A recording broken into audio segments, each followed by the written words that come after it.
Throughout this series, you will notice people wearing a variety of appropriate face coverings. We call them appropriate because they conceal both the nose and the mouth effectively. Wearing a mask or a face shield is not a political statement, nor is it an IQ test. It does, however, demonstrate our shared responsibility to community health. It signals that you care about yourself and others, and it shows that other people care about themselves and you. Masks can reduce the chance of healthy people acquiring viruses and slow the spreading of that virus from infected people, particularly those who don't know that they are infected. Let's go over face coverings.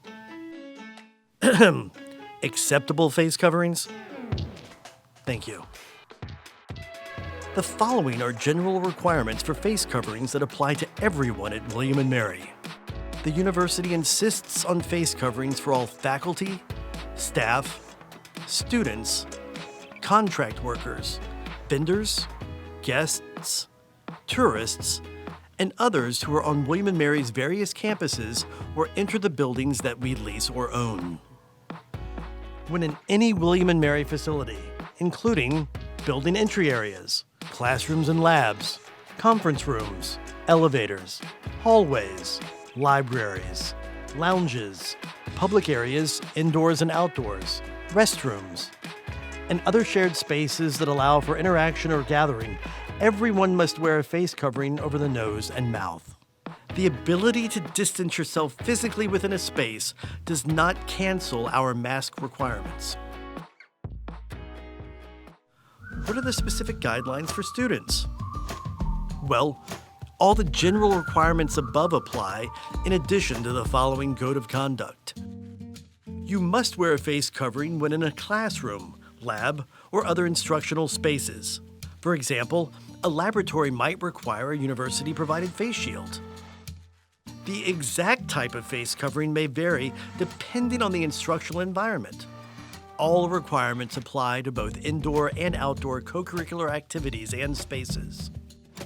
Inside of university housing, you must wear a face covering whenever you are in common rooms, hallways, bathrooms, and other shared spaces, unless you are showering, brushing your teeth, or some similar activity.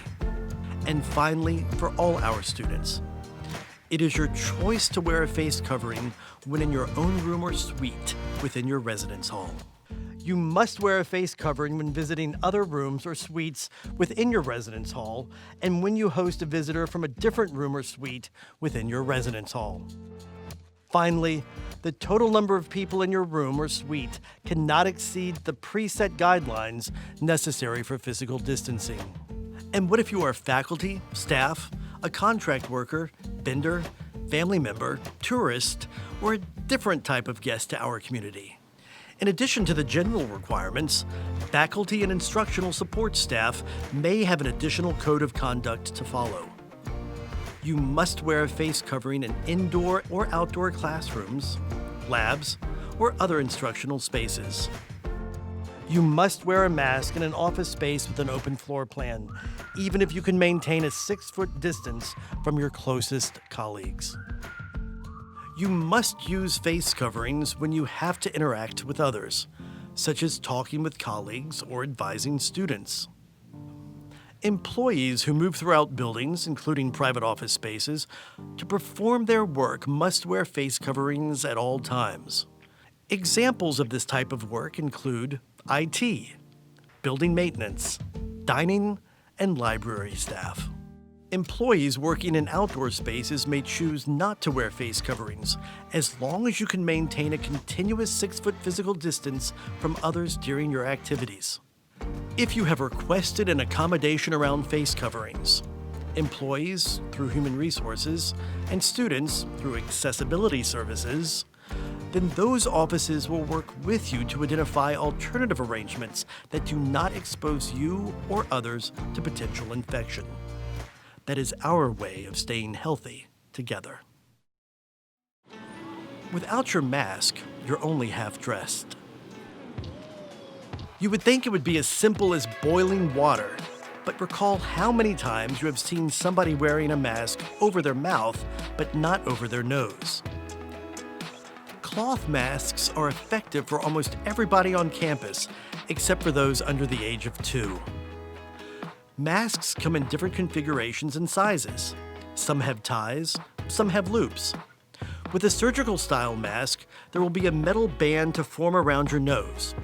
That indicates the top.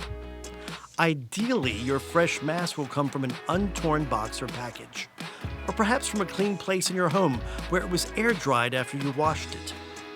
If you have a surgical mask that has a white side and a colored side, often blue or green, the colored side will face out. Let's take a moment to apply the CDC guidelines to wearing masks with ear loops. Those are the most common masks on our campus. First, wash your hands before you reach for a mask. This will keep the mask germ-free. Instructions on hand washing will follow. Second, place the ear loops over each ear and then bring the mask over your mouth and nose before fitting it snugly under your chin. Third, ensure that it is tight on your face to minimize or eliminate gaps. Finally, adjust it to facilitate breathing.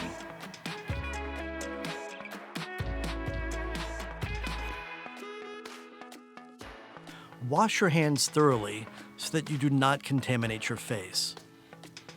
Second, being careful not to touch your eyes, mouth, or nose. First, stretch the ear loops over your ears. Do not touch other parts of the mask as you do this. Next, fold the outside corners together. Wash your hands one more time thoroughly in case there were germs on the outside of the mask. Finally, clean your mask in a washing machine or by hand using instructions that you will find in the resources at the end of this series. By the way, UV light from the sun is an effective way of not only drying your mask, but also prolonging its life. So, if it's your face, how is one person wearing one mask part of Healthy Together?